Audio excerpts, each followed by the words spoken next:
When this list actually gets published and we see the names, people are, I mean, heads are going to roll, aren't they? It won't get published, Richard. Why? Why not? Because people will sue. You think it's not true? And it doesn't matter whether I think it's true or not. I still think the MPs will sue, and unless that list is published in the Commons, where MPs, politicians have absolute privilege, and it will be. Then they can't be sued.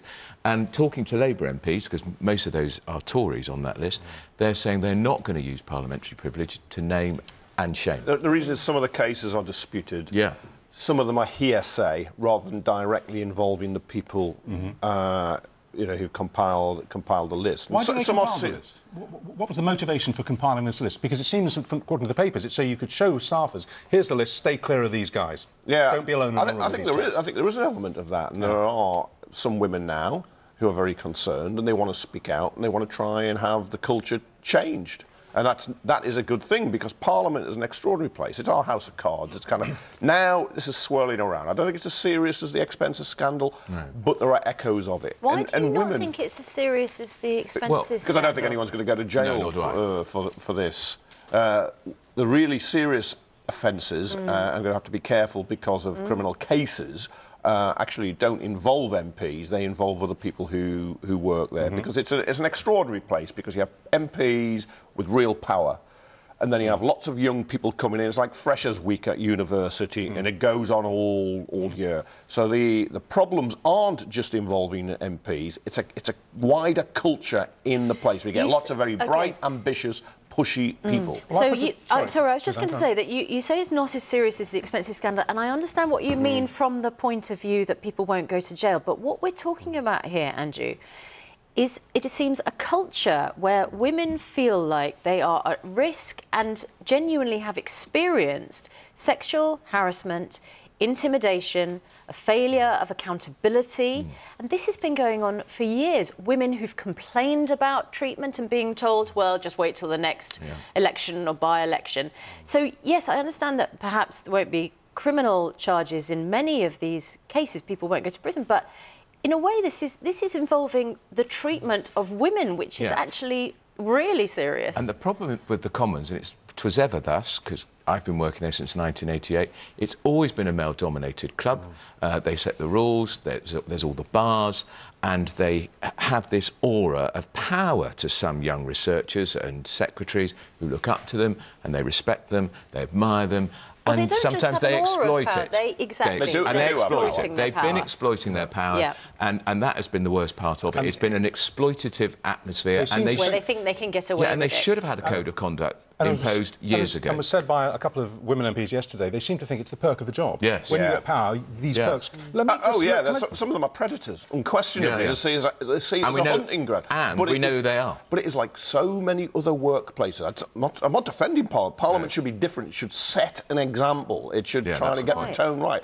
But there'll be people who work in shops, other offices, call centres, who will be experiencing similar harassment. If somebody is touching your knee, you personally might think that's OK, but somebody else might not. That's right. And that's where harassment really comes down to how people feel. Because if you feel intimidated, then that is just totally unacceptable behaviour. She didn't feel intimidated, so it's not good behaviour by the now Defence Secretary. But if someone was younger, yes, a young researcher, for instance, or felt that they, because I think the journalist has her own voice, and she said, I will knock you out. Yes, exactly. If you carry on doing Knowing that. Julia as I do, she would have. Yeah, but there might be someone who didn't. There'd be many people like that. A young researcher, a young secretary. Well, let's have a look at some of the specifics, because, you know, we're saying that it's a broad range. And according to The Sun, and looking at this list, Cabinet Minister, handsy at parties. Not illegal, but it's not very nice, is it? It's not very nice. Inappropriate with women, including interviews, and paid a female to be quiet. Tory MP impregnated former researcher, made her have an abortion, had other female researchers as well. Minister nicknamed Copperfield, handsy with females. It's horrible. Minister impregnated office manager. Ex-minister inappropriate with female researchers. Minister inappropriate with male researchers.